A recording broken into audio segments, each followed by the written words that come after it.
नमस्कार विद्यार्थी मित्रांनो, नोट्स इन मराठी या आपल्या शैक्षणिक यूट्यूब चॅनलवर तुमचं मनापासून स्वागत आहे. आज आपण तुमच्या स्रोतांवर आधारित एक सखोल चर्चा करणार आहोत. विषय आहे इतिहासातील एक अत्यंत महत्त्वाचा आणि तितकाच भयानक अध्याय, नाझीवाद आणि हिटलरचा उदय. हो, आणि हा विषय समजून घेण्यासाठी आपण फक्त तारखा आणि घटना नाही पाहणार, तर त्यामागे जी मानवी भावना होती, सामाजिक परिस्थिती होती, त्याचं मानसशास्त्र समजून घेण्याचा प्रयत्न करणार आहोत. बरोबर. चला, याची सुरुवात एका हृदयद्रावक कथेने करूया, जी तुम्ही पाठवलेल्या स्रोतांमध्ये आहे. 1945 सालची गोष्ट आहे. हेल्मुथ नावाचा एक 11 वर्षांचा जर्मन मुलगा, तो अंथरुणात पडून होता आणि त्याने आपल्या आईवडिलांना काहीतरी खूप गंभीर बोलताना ऐकलं. त्याचे वडील, एक प्रसिद्ध डॉक्टर, आपल्या पत्नीला विचारत होते की आपण सगळ्या कुटुंबाला संपवायचं की फक्त मी आत्महत्या करू. आणि त्यामागचं कारण देताना ते जे म्हणाले ना, ते खूप महत्वाचं आहे. ते म्हणाले, आम्ही अपंग आणि जीव लोकांसोबत जे काही केलं तेच आता मित्रराष्ट्र म्हणजे ॲलीज आमच्यासोबत करतील. म्हणजे बघा, एकाच वाक्यात भीती, अपराधीपणा आणि पराभव सगळं काही आलंय. खरंय. आणि दुसऱ्याच दिवशी त्याचे वडील त्याला जंगलात फिरायला घेऊन गेले. त्यांनी एकत्र गाणी गायली, गप्पा मारल्या. तो त्यांचा शेवटचा आनंदी दिवस होता. त्यानंतर हेल्मुथच्या वडिलांनी त्यांच्या ऑफिसमध्ये स्वतःवर गोळी झाडून आत्महत्या केली. आणि या घटनेचा त्या मुलाच्या मनावर, हेल्मुथच्या मनावर इतका खोल परिणाम झाला की पुढची 9 वर्ष त्याने घरी जेवणच केलं नाही. 9 वर्ष? हो. त्याला भीती वाटायची की त्याची आई त्याला जेवणातून विष देईल. विचार करा, एका मुलाच्या मनात स्वतःच्या आईबद्दल अशी भीती निर्माण होणं हे किती भयानक असेल. आणि याचं कारण होतं की हेल्मुथचे वडील एक कट्टर नाझी आणि ॲडॉल्फ हिटलरचे समर्थक होते. मग प्रश्न हाच उभा राहतो की हेल्मुथच्या वडिलांसारख्या एका सुशिक्षित डॉक्टरला आत्महत्या का करावी लागली? त्यांच्या मनात नेमकी कसली भीती होती? आणि सर्वात महत्त्वाचं म्हणजे जर्मनीसारखा एक प्रगत देश या विचारसरणीच्या इतका आहारी गेला कसा? याच प्रश्नांची उत्तरं शोधण्यासाठी आपल्याला इतिहासात थोडं मागे जावं लागेल. तर या सगळ्याची सुरुवात पहिल्या महायुद्धाच्या शेवटापासून होते, बरोबर? जर्मनीचा पराभव झाला होता. अगदी बरोबर. 1918 मध्ये जर्मनी हरलं, सम्राटाने पदत्याग केला आणि देशात एक राजकीय पोकळी निर्माण झाली. तेव्हा वायमर नावाच्या शहरात एक राष्ट्रीय सभा भरली आणि त्यांनी जर्मनीसाठी एक नवीन लोकशाही संविधान तयार केलं. अच्छा. आणि यातूनच वायमर प्रजासत्ताकाचा जन्म झाला. हो. एक मिनिट, म्हणजे जुनी राजेशाही गेली आणि लोकशाही आली, ही तर चांगली गोष्ट होती ना? मग लोक या नवीन सरकारवर खुश का नव्हते? उत्तम प्रश्न आहे. त्याचं मुख्य कारण होतं व्हर्सायचा तह. म्हणजे बघा, या सरकारचा जन्मच पराभवाच्या गर्तेत झाला होता आणि सत्तेत येताच त्यांना एका अत्यंत अपमानजनक तहावर सही करावी लागली. म्हणजे लोकांच्या मनात एक प्रतिमा तयार झाली की हे पराभव स्वीकारणारे सरकार आहे. अगदी. हा तह इतका अपमानजनक होता का? त्यात नेमकं काय होतं असं? तो फक्त अपमानजनक नव्हता, तो जर्मनीला आर्थिक आणि लष्करीदृष्ट्या पूर्णपणे पंगू करणारा होता. विचार करा, जर्मनीला त्यांच्या समुद्रापलीकडच्या सगळ्या वसाहती सोडाव्या लागल्या. त्यांची 13% जमीन गेली, 10% लोकसंख्या गेली. बापरे. एवढंच नाही, त्यांचे 75% लोह आणि 26% कोळशाचे साठेही काढून घेण्यात आले. म्हणजे देशाचा कणाच मोडला. हो. आणि वरून त्यांची लष्करी शक्ती जवळपास शून्यावर आणली गेली. युद्धाची संपूर्ण जबाबदारी जर्मनीवर टाकून त्यांच्यावर 6 अब्ज पौंडची भरपाई लादली. आणि या सगळ्या अपमानासाठी लोकांनी नवीन वायमर प्रजासत्ताकाला जबाबदार धरलं. हो. आणि या प्रजासत्ताकाचा समर्थकांना, म्हणजे जे समाजवादी, कॅथलिक आणि लोकशाहीवादी होते, त्यांना नोव्हेंबर क्रिमिनल्स म्हणून हिणवलं जाऊ लागलं. ही जी एक मानसिकता तयार झाली ना, त्याचा थेट परिणाम पुढे 30च्या दशकातल्या राजकारणावर झाला. म्हणजे सुरुवातच इतकी नकारात्मक झाली होती. मग या प्रजासत्ताकाने देश सांभाळला कसा? सांभाळला नाही, ते फक्त तगड धरून होते. संकटांची एक मालिकाच सुरू झाली. 1923 मध्ये जेव्हा जर्मनीने युद्ध भरपाई द्यायला नकार दिला, तेव्हा फ्रान्सने त्यांच्या रुहर या प्रमुख औद्योगिक क्षेत्रावरच कब्जा केला. कारण तिथे त्यांचे कोळसाचे साठे होते. बरोबर. मग याला जर्मनीने काय उत्तर दिलं? त्यांनी एक विचित्र पाऊल उचललं. त्यांनी मोठ्या प्रमाणात कागदी चलन छापायला सुरुवात केली. पण यामुळे झालं असं की जर्मन मार्क या चलनाचं मूल्य अक्षरशः कोसळलं. यालाच अतिचलनवाढ किंवा हायपर इन्फ्लेशन म्हणतात. याची तीव्रता किती होती? म्हणजे आपल्याकडच्या महागाईसारखी होती की? अजिबात नाही. तुम्ही कल्पना करा, आज तुमच्या खात्यात लाखो रुपये आहेत आणि उद्या त्याची किंमत एका वडापाव इतकीही नाहीये. अजित देवा. लोकांना एक पाव खरेदी करण्यासाठी बैलगाडी भरून नोटा घेऊन जाव्या लागत होत्या. म्हणजे समाजात एक प्रकारचं मानसिक संतुलनच बिघडलं असेल याने. नक्कीच. मग यातून जर्मनी बाहेर कसा आला? अमेरिकेने डॉस प्लॅन आणून मदत केली. त्यामुळे भरपाईच्या अटी थोड्या सोप्या झाल्या आणि जर्मनीला कर्ज मिळालं. यामुळे 1924 ते 1928 पर्यंत थोडी स्थिरता आली, पण ही स्थिरता वाळूवर बांधलेल्या घरासारखी होती. कारण 1929 ची जागतिक महामंदी. अगदी बरोबर. 1929 मध्ये अमेरिकेच्या वॉल स्ट्रीट एक्सचेंज कोसळले आणि जगभर मंदी पसरली आणि याचा सर्वाधिक फटका जर्मनीला बसला. कारण त्यांची अर्थव्यवस्था अमेरिकेकडून मिळणाऱ्या अल्पमुदतीच्या कर्जावरच अवलंबून होती. आणि आकडेवारी काय सांगते? 1932 पर्यंत औद्योगिक उत्पादन 40% खाली आलं. बेरोजगारांची संख्या 60 लाखांवर पोहोचली. लोक कोणतेही काम करण्यास तयार अशा पाट्या गळ्यात घालून रस्त्यावर फिरायला लागले होते. आणि मध्यम वर्गाचं काय झालं? ज्यांच्याकडे थोडी बचत होती, नोकऱ्या होत्या, त्यांचं काय? त्यांची अवस्था तर सर्वात वाईट झाली.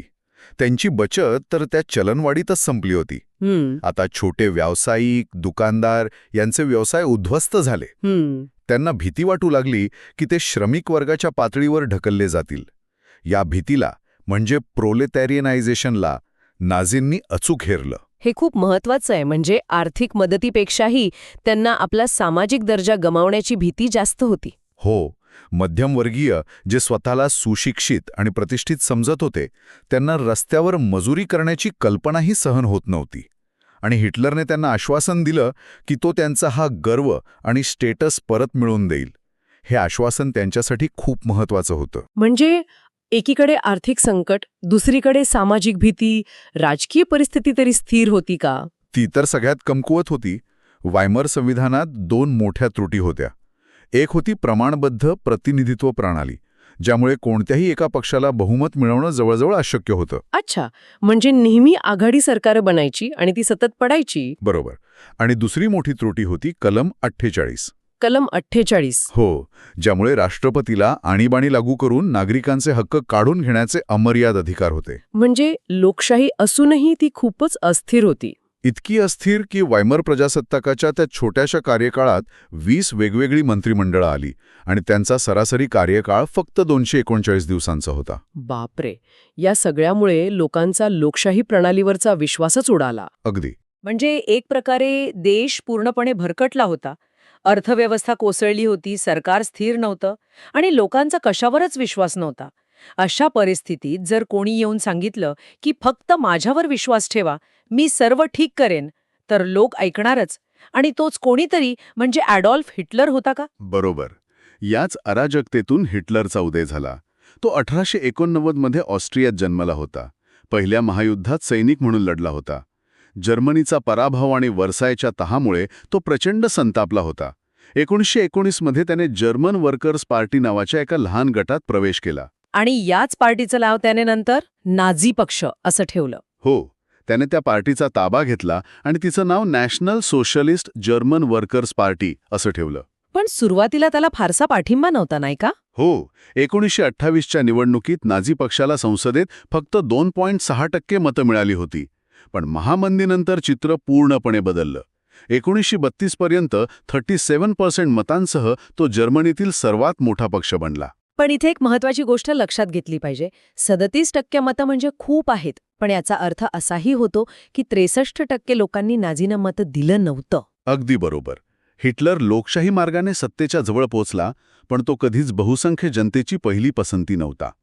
त्याने सत्तेत आल्यानंतर हुशारीने या विभागलेल्या विरोधाचा फायदा घेतला.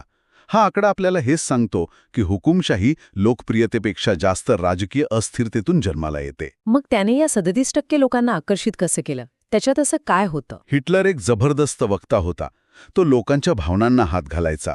त्याने लोकांना स्वप्न दाखवली, एका मजबूत राष्ट्राची, वर्सायच्या तहाचा बदला घेण्याची आणि जर्मन लोकांचा गमावलेला सन्मान परत मिळवण्याची. आणि तरुणांना रोजगार? हो, तरुणांना रोजगार आणि एक सुरक्षित भविष्य याचं आश्वासन दिलं. आणि हे सगळं तो लोकांपर्यंत पोहोचवत कसं होतं? नाझींनी प्रचाराची एक नवीन शैली वापरली होती. ते भव्य सभा आणि मिरवणुका आयोजित करायचे. हो, ते स्वस्तिक असलेले लाल झेंडे, नाझी सलाम. बरोबर. आणि भाषणानंतर होणारा तो टाळ्यांचा कडकडाट, हे सगळं एक शक्ती प्रदर्शन होतं. नाझी प्रचाराची एक खासियत होती सोपे शत्रू आणि सोपे उपाय. म्हणजे काय? त्यांच्या प्रत्येक पोस्टर, प्रत्येक भाषणात एकच संदेश असायचा. तुमच्या सर्व समस्यांना ज्यू आणि नोव्हेंबर क्रिमिनल्स जबाबदार आहेत. मी तुम्हाला यांपासून मुक्त करीन. हा संदेश इतका सोपा आणि सतत सांगितला गेला की लोकांनी त्यावर विश्वास ठेवायला सुरुवात केली. आणि प्रचारातून हिटलरला एक मसीहा किंवा तारणहार म्हणून सादर केलं गेलं. अगदी. आणि अखेर 30 जानेवारी 1933 रोजी तो सत्तेत आला. हो. राष्ट्रपती हिंडनबर्ग यांनी त्याला जर्मनीचा चान्सलर बनवलं. आणि सत्ता मिळताच हिटलरने लोकशाही व्यवस्था नष्ट करायला सुरुवात केली. फेब्रुवारी 1933 मध्ये संसदेच्या इमारतीला एक रहस्यमय आग लागली. अच्छा. याचा फायदा घेऊन त्याने फायर डिक्री जारी केली आणि भाषण, पत्रकारिता, सभास्वातंत्र्य यांसारखे नागरी हक्क अनिश्चित काळासाठी निलंबित केले. आणि मग आला तो इनेबलिंग ॲक्ट. बरोबर. मार्च 1933 मध्ये पास झालेल्या या कायद्याने जर्मनीमध्ये अधिकृतपणे हुकुमशाही स्थापन केली. या कायद्याने हिटलरला संसदेला डावलून राज्य करण्याचे सर्व अधिकार दिले. म्हणजे नाझी पक्ष वगळता सगळे राजकीय पक्ष आणि कामगार संघटनांवर बंदी घातली. हो, सगळ्यांवर बंदी घातली. समाजात नियंत्रण ठेवण्यासाठी त्याने काय केलं?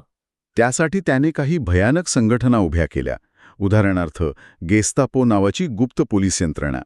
कल्पना करा, तुमच्या शेजाऱ्याने तुमच्याबद्दल काही तक्रार केली तर गेस्तापो तुम्हाला कोणत्याही वॉरंटशिवाय अटक करून छळछावणीत पाठवू शकत होती.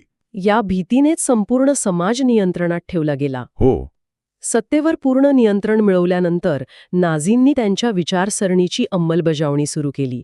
ही वंशवादी विचारसरणी नेमकी होती तरी काय? त्यांच्या विचारानुसार जगात वंशश्रेष्ठतेची एक उतरंड होती. सोनेरी केस आणि निळे डोळे असलेले नॉर्डिक जर्मन आर्य सर्वात श्रेष्ठ होते, तर ज्यू सर्वात खालच्या स्तरावर होते. त्यांच्या मते फक्त सर्वात मजबूत वंशालाच जगण्याचा अधिकार होता. हे ऐकायलाच किती विचित्र वाटतंय. म्हणजे केसांच्या आणि डोळ्यांच्या रंगावरून कोण श्रेष्ठ आणि कोण कनिष्ठ हे ठरवलं जात होतं. याला काही वैज्ञानिक आधार होता की हा निव्वळ प्रचार होता? हा निव्वळ प्रचार होता. त्यांनी चार्ल्स डार्विन आणि हर्बर्ट स्पेन्सर यांच्या सर्व्हायव्हल ऑफ द फिटेस्ट या सिद्धांताचा चुकीचा अर्थ लावला. त्यांनी असा युक्तिवाद केला की सर्वात मजबूत वंशच जगेल आणि कमजोर वंश नष्ट होतील. आणि त्यांच्या मते आर्य वंश सर्वात शुद्ध आणि श्रेष्ठ होता. हो, आणि त्यानेच जगावर राज्य केले पाहिजे असं त्यांचं म्हणणं होतं. आणि त्यांच्या विचारसरणीचा दुसरा भाग होता लेबेन्सराम. हो, ज्याचा अर्थ होतो राहण्याची जागा. हिटलरचा विश्वास होता की जर्मन लोकांच्या वस्तीसाठी आणि देशाची साधनसंपत्ती वाढवण्यासाठी नवीन प्रदेश जिंकणे आवश्यक आहे. आणि याच विचारसरणीमुळे त्यांनी अवांछित लोकांचा छळ सुरू केला. हो. आणि यात फक्त ज्यू नव्हते. नाही. यात जिप्सी, कृष्णवर्णीय, पोलंड आणि रशियाचे नागरिक आणि मानसिक किंवा शारीरिकदृष्ट्या अपंग मानले जाणारे जर्मन नागरिकही होते. आणि इथेच हेल्मुटच्या वडिलांची कथा पुन्हा एकदा भयानक वळण घेते. ते एक डॉक्टर होते आणि नाझींच्या युथेनेशिया प्रोग्राममध्ये सामील होते, जिथे अवांछित मानल्या जाणाऱ्या जर्मन नागरिकांनाच मारले जात होते. म्हणजे जी भीती त्यांना शेवटी वाटत होती तीच भीती ते इतरांच्या मनात निर्माण करत होते. अगदी. ज्यू लोकांवर होणाऱ्या अत्याचाराचे मुख्यत्वे 3 टप्पे होते. पहिला टप्पा होता बहिष्कार 1933 ते 1939 पर्यंत, ज्यात न्यूरेमबर्ग कायद्यांद्वारे ज्यूंचं नागरिकत्वच काढून घेण्यात आलं. दुसरा टप्पा होता घेट्टोकरण, म्हणजे 1940 ते 44 पर्यंत, जिथे त्यांना वेगळ्या वस्त्यांमध्ये अत्यंत दयनीय परिस्थितीत ठेवलं गेलं. आणि तिसरा आणि सर्वात भयंकर टप्पा होता संहार, ज्याला अंतिम उपाय, फायनल सोल्युशन असं म्हटलं गेलं. हो, 1941 पासून ज्यूंना युरोपच्या वेगवेगळ्या भागातून मालगाड्यांमध्ये जनावरांसारखं भरून पोलंडमधल्या ऑश्विट्झसारख्या छळछावण्यांमध्ये नेलं जायचं आणि तिथे त्यांना गॅस चेंबरमध्ये ठार मारण्यात आलं. या पद्धतशीर नरसंहारात सुमारे 60 लाख ज्यू मारले गेले. हे आकडे इतके मोठे आहेत की त्यावर विश्वास ठेवणंही कठीण आहे.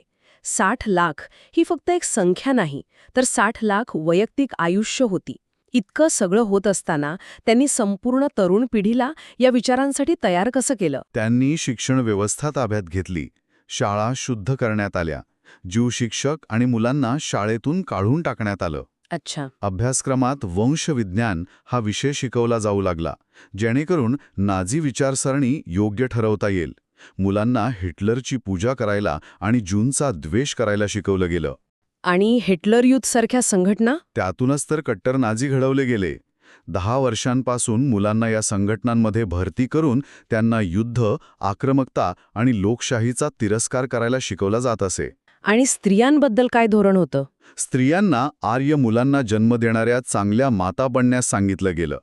ज्या स्त्रिया जास्त मुलांना जन्म द्यायच्या त्यांना ऑनर क्रॉस देऊन सन्मानित केलं जात असे. तर आपण पाहिलं की पहिल्या महायुद्धानंतरचा अपमान, आर्थिक संकट आणि राजकीय अस्थिरता यांनी हिटलरसाठी एक सुपीक जमीन तयार केली. त्याने प्रभावी प्रचाराचा वापर करून सत्ता मिळवली आणि एका भयानक विचारसरणीच्या आधारावर अकल्पनीय गुन्हे केले. लोकांनी जगाकडे नाझींच्या नजरेतून पाहण्यास सुरुवात केली. त्यांना जीव दिसले की त्यांच्या मनात द्वेष निर्माण होत असे. त्यांना प्रामाणिकपणे वाटत होतं की नाझीवाद देशाची भरभराट करेल. पण प्रत्येक जर्मन नाझी नव्हता, नाही का? नक्कीच नाही. अनेकांनी सक्रिय विरोध केला, पण त्यांना क्रूरपणे चिरडून टाकण्यात आलं. त्यामुळे बहुसंख्य जर्मन नागरिक पोलिसांच्या दडपशाहीमुळे आणि मृत्यूच्या भीतीने गप्प राहिले. त्यांनी फक्त बघ्याची भूमिका घेतली. पास्टर निमोल्लर यांच्या प्रसिद्ध कवितेतील ओळी इथे आठवतात. हो, त्या या परिस्थितीवर अचूक भाष्य करतात. आधी ते कम्युनिस्टांसाठी आले आणि मी काही बोललो नाही कारण मी कम्युनिस्ट नव्हतो. मग ते ज्यूंसाठी आले आणि मी काहीच बोललो नाही कारण मी ज्यू नव्हतो. मग जेव्हा ते माझ्यासाठी आले तेव्हा माझ्यासाठी बोलणारं कोणीही शिल्लक नव्हतं. दुसरीकडे ज्यांच्यावर अत्याचार झाले त्यांनी या कहाण्या जगापर्यंत पोचाव्यात म्हणून जीवाचं रान केलं. बरोबर. ज्यू लोकांनी या अत्याचाराच्या कहाण्या डायरी, नोट्स आणि कागदपत्रांच्या रूपात जपून ठेवल्या. वॉर्सा गेटोमधील रहिवाशांनी हजारो कागदपत्र दुधाच्या कॅनमध्ये लपवून जमिनीत पुरली. जेणेकरून भविष्यात जगाला सत्य समजावे. हो, आणि या भयंकर अत्याचारांच्या आठवणींनाच होलोकॉस्ट म्हणतात. या सगळ्या चर्चेतून एक गोष्ट स्पष्ट होते की कशी एक विचारसरणी आणि त्याचा प्रचार संपूर्ण समाजाला चुकीच्या मार्गावर नेऊ शकतो आणि त्याचे किती विनाशकारी परिणाम होऊ शकतात. आणि हेच या स्रोतांमधून शिकण्यासारखं आहे. इतिहास फक्त भूतकाळातील घटनांचा अभ्यास नाही, तर त्यातून वर्तमान आणि भविष्यासाठी धडा घेणं आहे. आणि याच विचाराने आपण आजच्या चर्चेचा शेवट करूया. एक प्रश्न जो या स्रोतांच्या अभ्यासानंतर मनात येतो तो म्हणजे आजच्या जगात जिथे माहिती आणि प्रचार म्हणजे प्रॉपगंडा पूर्वीपेक्षा जास्त वेगाने आणि प्रभावीपणे पसरवला जातो, तिथे समाजाने अशा घातक विचारांपासून स्वतःचं संरक्षण करण्यासाठी काय केलं पाहिजे, हा विचार नक्कीच करण्यासारखा आहे.